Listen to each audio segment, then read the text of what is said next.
Good morning, friends. It is time to plant the first seeds in the garden. It is a beautiful morning. It's about 65 degrees. It's supposed to get up to 80 today, and there's a slight breeze coming through. I'm so excited. I haven't put on my gardening attire since last fall. So, got a lot to do today. So this is the magic setup here. I've got the seeds, the pea seeds and the sweet pea seeds here, and then all the other seeds in this handy dandy container. I know it says March, but I threw in everything I need to plant out of here. A measuring tape. I think I have one out here, but just to be sure. Water, and then the handy bucket for all of the paper things because it's wet, so I don't want to put the paper on the ground. This is the magic plan for planting along the fence line. And this, hold on, too many papers. This is the entire to plant list today. So we're gonna do the fence line. I've got a lot of stuff I wanna put in the wild bed. I'm gonna put in the first of our lettuce and broccoli. And then I also wanna do a little bit of planting in the front bed as well.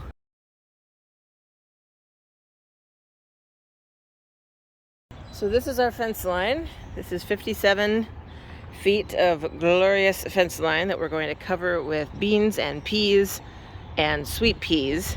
So I am going to mark out on the back of this stick the exact spacing I need for the plantings, and then I'm just going to lay it along the fence line and poke holes with the other digger, and we'll plant some stuff.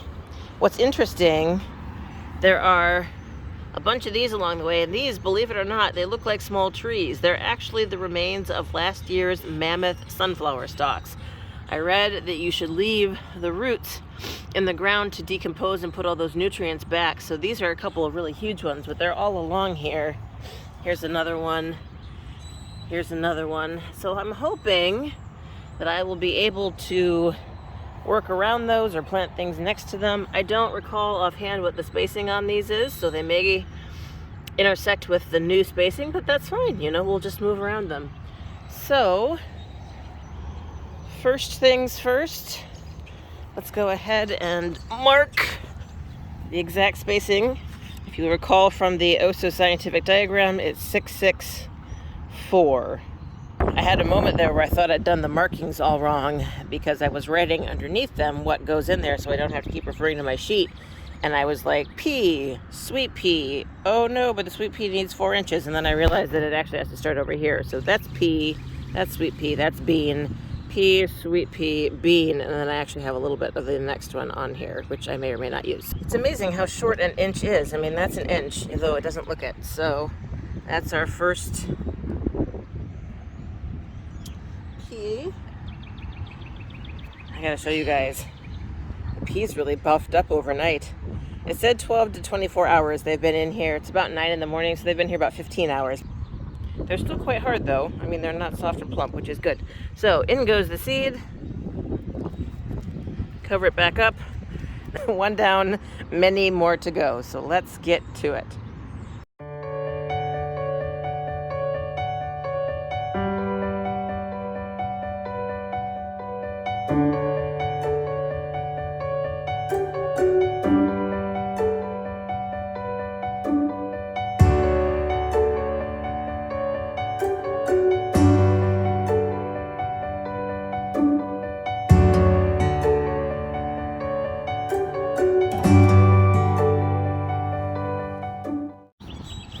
So a couple of observations from having done the first set. First of all, I forgot to show you guys.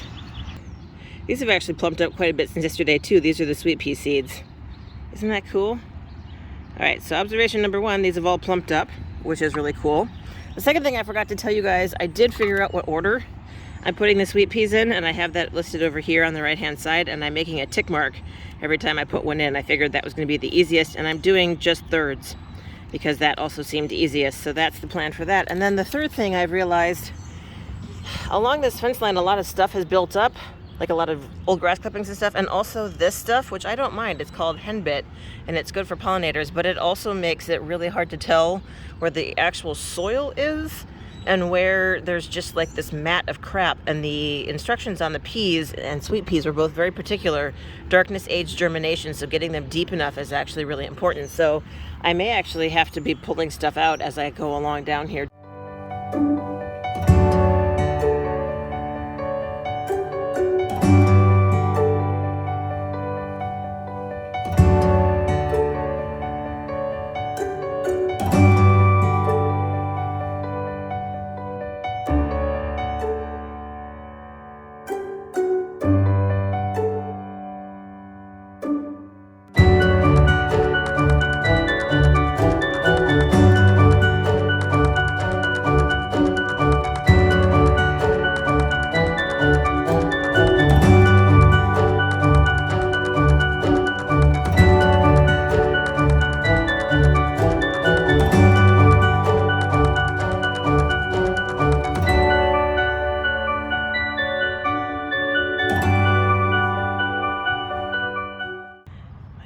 things never go according to plan. I had forgotten, because I haven't been out here in ages, that there are several pieces of concrete along the fence line here. This one I just pulled out of here. And last year these didn't bother me because the sunflowers were spaced far enough apart that I just moved around them. But the spacing of the stuff here is tight enough that I can't. You know, I mean, this thing is, well, let's see, a foot long. And that's 3 plantings really. But holy man, you guys, I wish I knew what they had done to this yard at some point, because I don't understand why all these random bits of concrete and these random bits of obviously, you know, very thick bars maybe were put in here at one point. You know, it's funny, I never liked being dirty as a kid. And I wouldn't say that I really like it just in an abstract sense today, but I do find it very satisfying to know that I'm getting my hands dirty because I'm working in the garden. Ta-da, ta-da! We are done! Just to give you a little pan down the fence line here from the other end. So, this project, the fence line project, is now complete. This may just be me being crazy. We do have more peas and beans, a lot more peas and beans, not a lot more sweet peas. And we have this whole fence line over here, which is the same kind of fence. Now, granted, it's covered in the vine, which grows up, I believe, from our neighbor's yard. But this didn't occur to me because until a couple weeks ago, there was a giant tree here in our neighbor's backyard, and that's where the morning sun comes. And so I thought, oh, there wouldn't be enough sunlight coming in here in the morning. But with that tree gone, I'm wondering if it's worth planting some more peas and beans along the fence line. We already have quite a lot of peas and beans. If everything germinates, we'll have 42 pea plants and 42 bean plants, which is a lot. So maybe we don't need any more, but the urge to plant things and try them out over here is strong. So I'll let you know where I land on that one. I'm going to take a break, go inside, get a drink of water, and then come out and plant. I believe I'm planting something in this far bed, but I'd have to reference my garden plan to tell you what it is.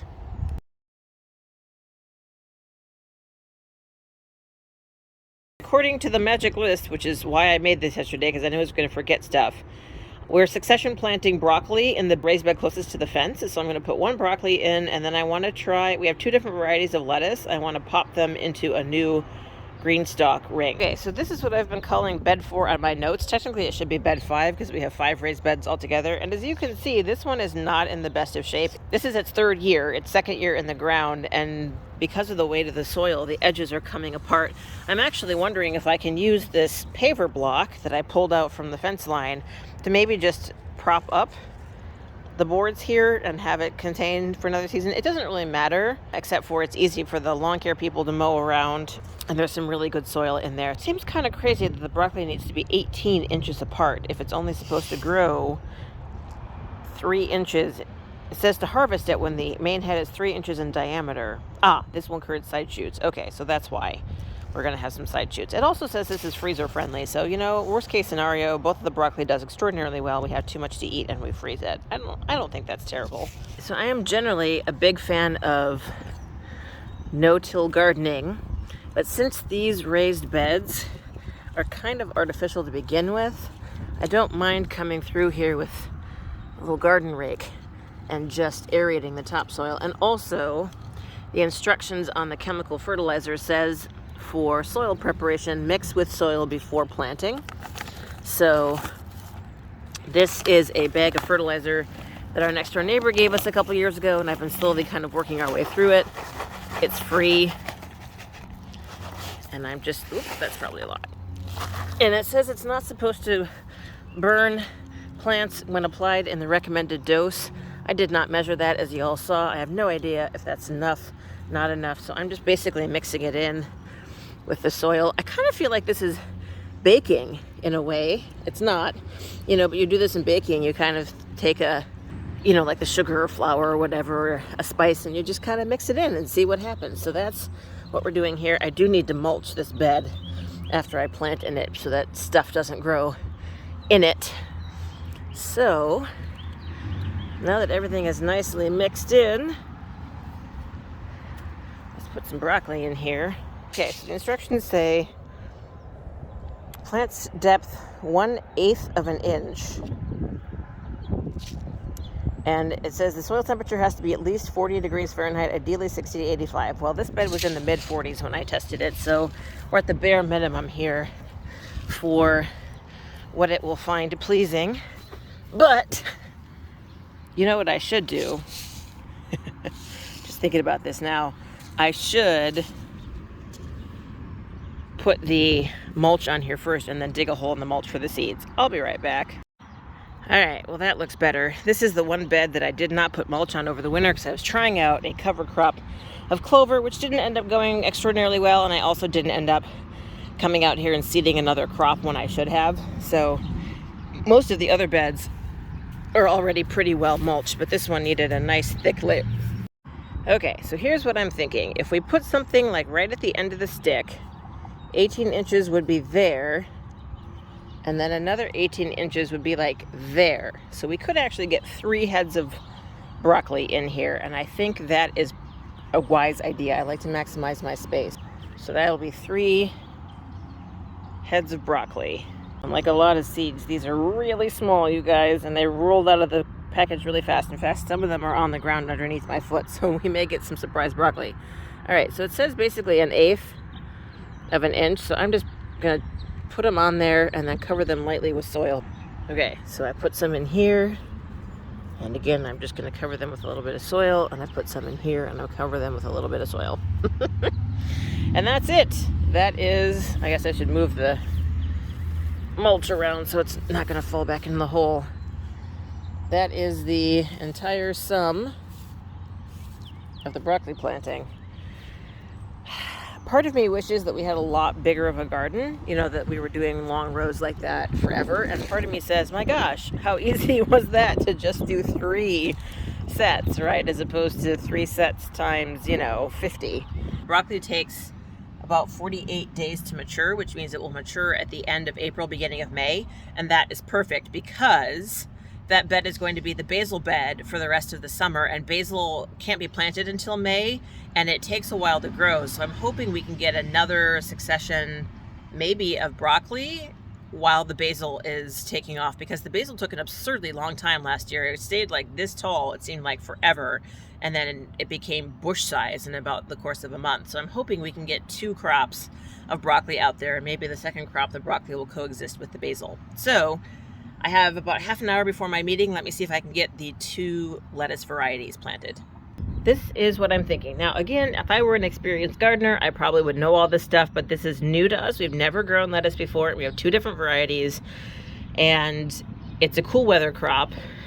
She says as it's like 70 degrees outside. The Tom Thumb lettuce and the Heirloom Green Gem both specify that they thrive in cool weather, which is why I want to use these green stalk levels so that I can bring them under the shade above if I need to as the weather gets warmer, because it takes 40 to 45 days, and we've had temperatures the end of May up in the mid 80s to almost 90s. So that's why I'm planting them in the green stalks. By the way, for those of you who are familiar with green stalks, they are awesome.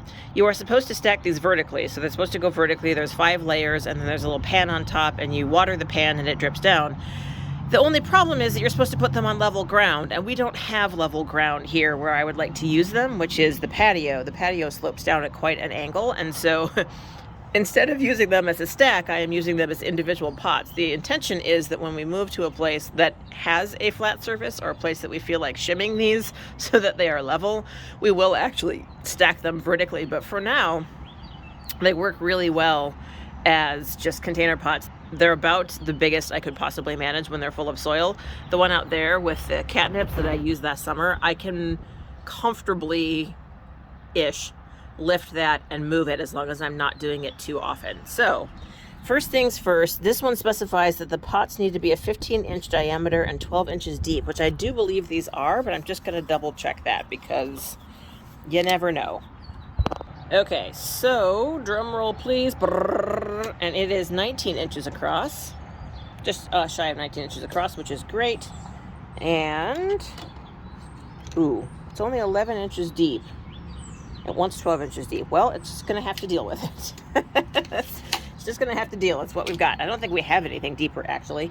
So what I'm gonna do is, we have some potting soil that we got from our garden center back when we bought the seeds, And I'm gonna go ahead, I think if I remember correctly, it's 1 bag per green stalk. I may be a little bit off with that. And then what I want to do is have 1 green stalk for each variety. I thought about putting them both in the same, like having 1 in each of these, so like 1 here and 1 here, and then having a second one go later, which I might also do, just because, I mean, having the 2 varieties in here is a little bit confusing, but it also means that I'm like, yes, this is the one I planted now, and this is the one we can plant in a couple weeks. Unlike the broccoli, which can be frozen if it all comes in at once, there's only so much lettuce we can eat at a time. And so as much as it pains me to not plant all the lettuce right now, because I think we're going to only get 1 crop before it gets too hot, I also don't want to waste lettuce by having too much. Okay, so yes, 1 30-pound or 30-quart bag of potting mix fills this completely. The potting mix does specify to stop 2 inches before the rim, which happens to be when we ran out of potting soil. It is a little concerning because it means there's only 10 inches of soil in here, probably 9 or 10 inches, and one of the lettuce recipes specifies 12 inches. But you know what? It's either having a little bit less root system or being out in the wild and being totally susceptible to southern Oklahoma sun. So I think this is going to be okay. I have actually changed my mind yet again. The container lettuce, the heirloom green gem container lettuce, which needs the deeper length, can be put 6 inches apart, and these bays, I guess you would call them, are 6 inches apart. I'm going to seed half of this with heirloom green gem, and then I'm going to fill up this and seed half of it with Tom Thumb, and then I will seed the other half in 2 weeks time. And I might mark them also. I have some markers left. I might just mark them so I know where, I might actually just mark the empty one so I know where they're going to go in a couple weeks. Okay, I've given them a little bit of water. I'm not going to thoroughly soak it because we're supposed to have thunderstorms all day tomorrow, so I'm assuming this is going to get a lot more rain. And it does say to mulch them, but at the moment I don't think that's necessary. I'd rather mulch them after they've come up, so I'm just going to let this sit here. I do need to do the other variety in the other container, but my meeting is about to start, so I will come back to this afternoon.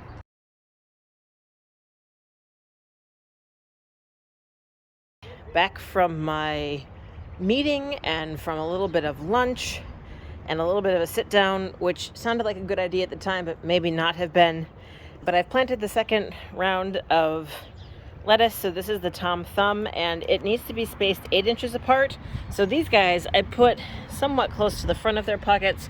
These guys I put in the back because it's about 8 inches on center from pocket to pocket. So I put 3 here, and I will wait to sow the next 3 in a couple of weeks. So if we consult the magic list, I have done the fence line, I have done the lettuce, and I've done the broccoli. So all that is necessary now is the front bed and the big one, which is the wildflower bed.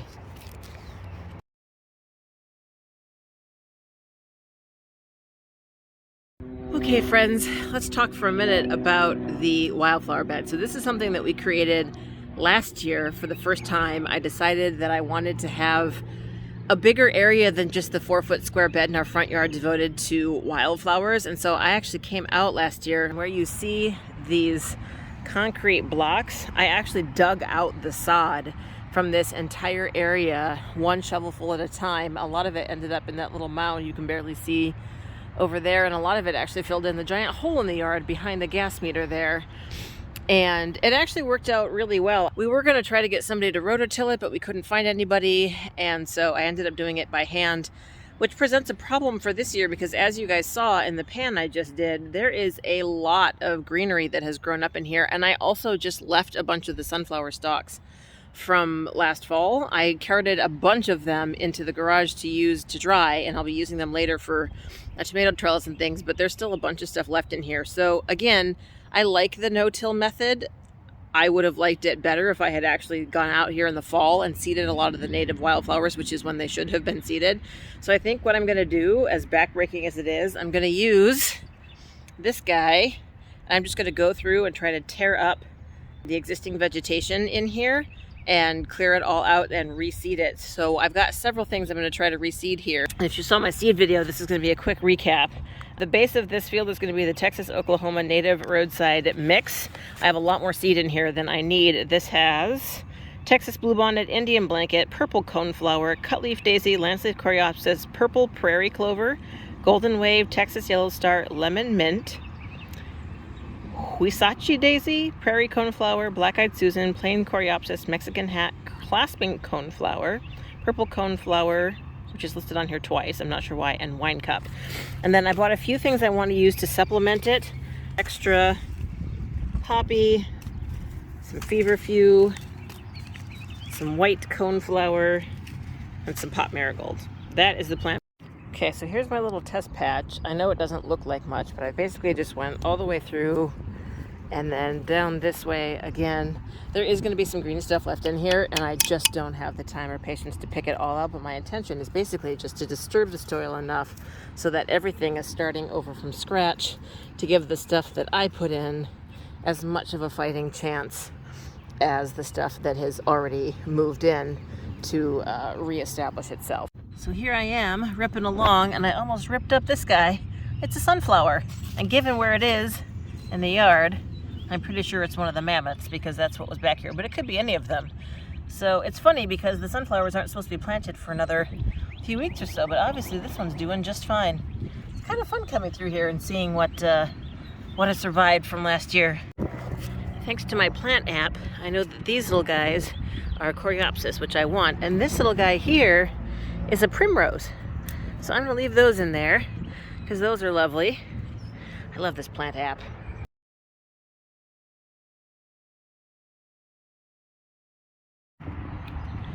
Isn't she cute?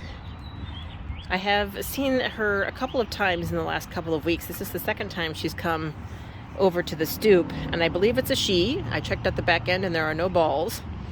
Isn't she gorgeous? She has this beautiful flame point coloring on her ears and her face, and her tail is orange and white striped. Aren't you beautiful? Yes, you are. Make sure you get every little bit out of there. She's very thorough. Yes, she is. She's very thorough. Much more thorough than Doris, it has to be said. Okay, friends, change of plan. I've done this much by hand, and while it certainly looks better, it is also very time consuming. And honestly, I'm not sure that I'm not digging up more new seeds by raking up what's already here. So I consulted with Peter, and Peter thinks we should just go ahead, better not poop in my newly roughed up dirt. I mean it. No. What are you doing? Go poop somewhere else. Anyway, so I consulted with Peter, and he thinks we should just go ahead and use all the seed. Now, this is not a 500 square foot patch, but the seed will cover 500 square feet. So I'm just going to go ahead and chuck out a bunch of seed and, you know, see what happens.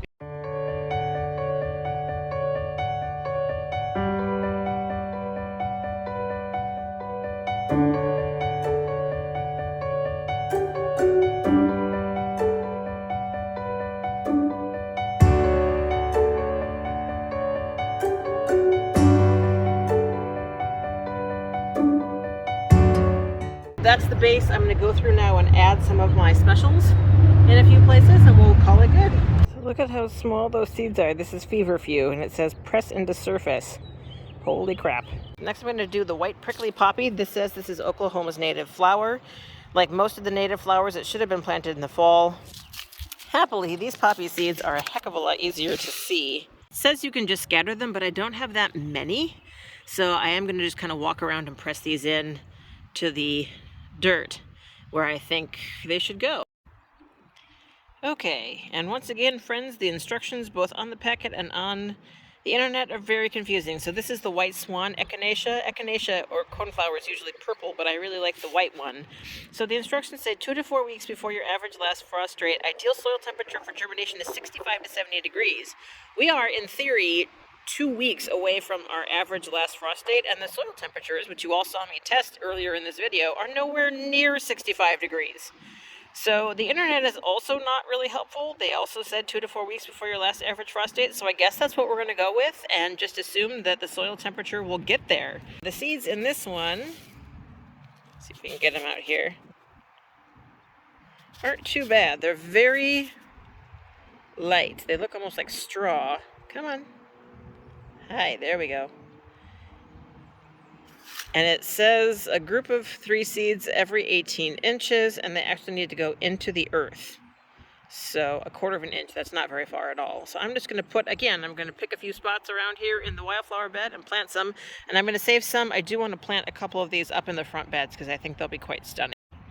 Ooh, these are funky looking. They look kind of like dried worms, to be honest with you. They're all kind of curvy, but at least they're big. So that's something. Okay, y'all, I didn't film a lot of the last several plantings because my phone battery is almost dead, and quite frankly, I'm feeling pretty tired. But I have, you can't tell from the overall look of the wildflower bed, but I have seeded quite a lot of things in there. So I showed you quite a lot of them. The last 2 things I did here were Indian blanket flower and Plains Coreopsis. Now these are in the mix, but I had extras because I love them, and I saved a little bit because I want to reseed a couple of these in the front bed. So I have one more thing that I wanted to do today, which was plant the front beds. I'm going to take a little bit of a break and see if I have the energy left to do the front beds. I leave on Saturday. Today is Wednesday, so I really only have a couple more days to do this, and I do have other things I need to get done. So I will hopefully be back with you soon to take a crack at the front bed.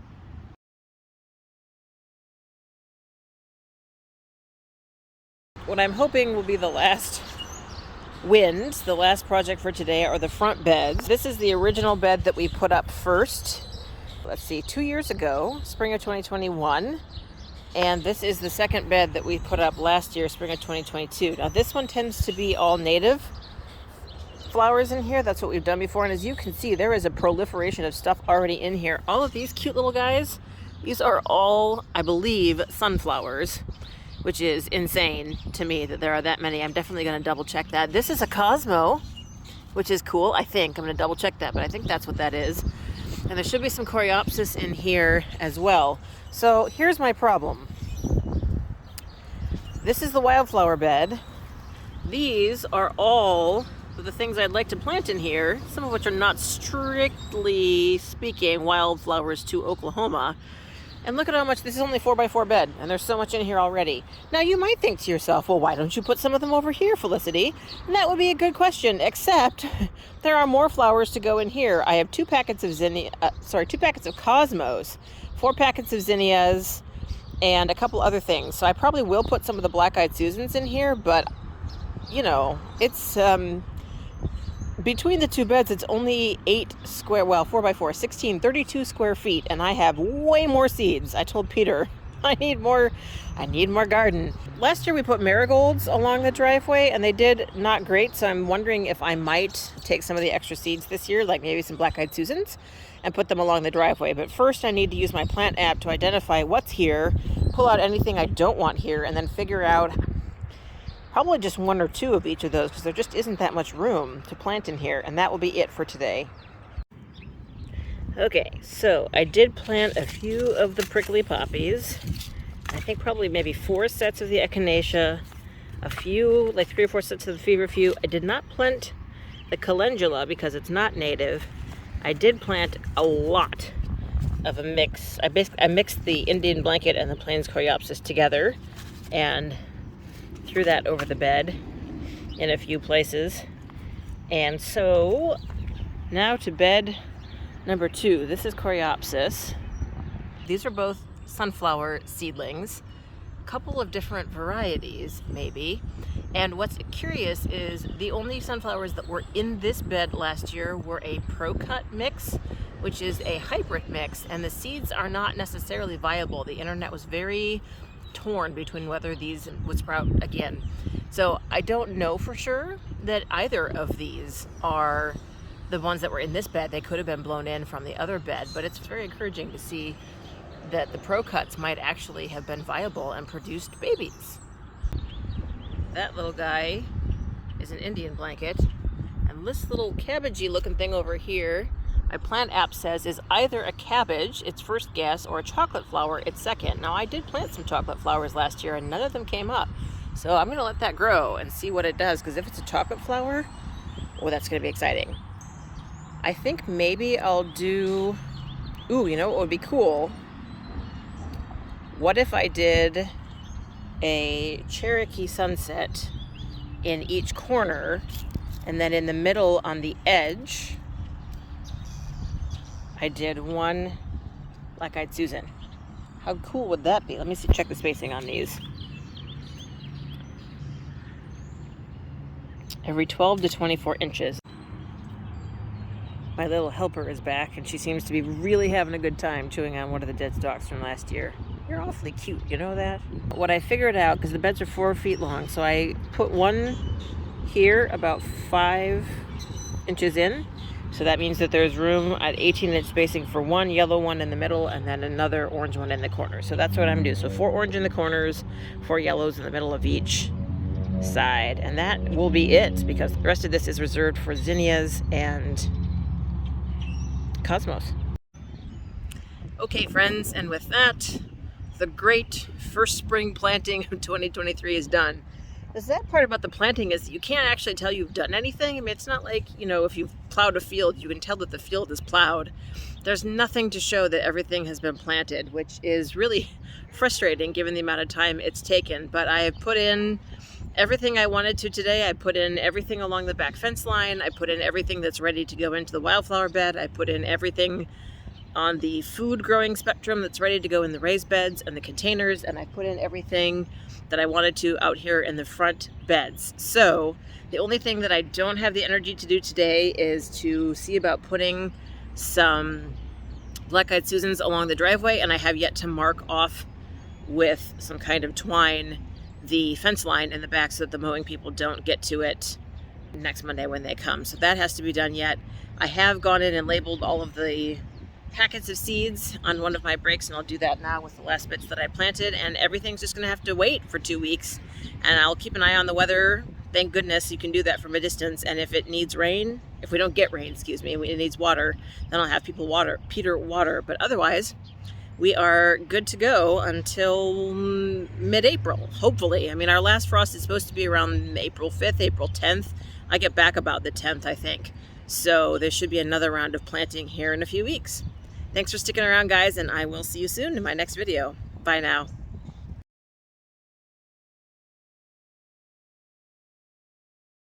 My God, seriously? Seriously? You have the entire yard and that's where you're doing your business? You're significantly less cute. Significantly less cute. Ugh. Great. No good deed goes unpunished, right? Gross. Gross.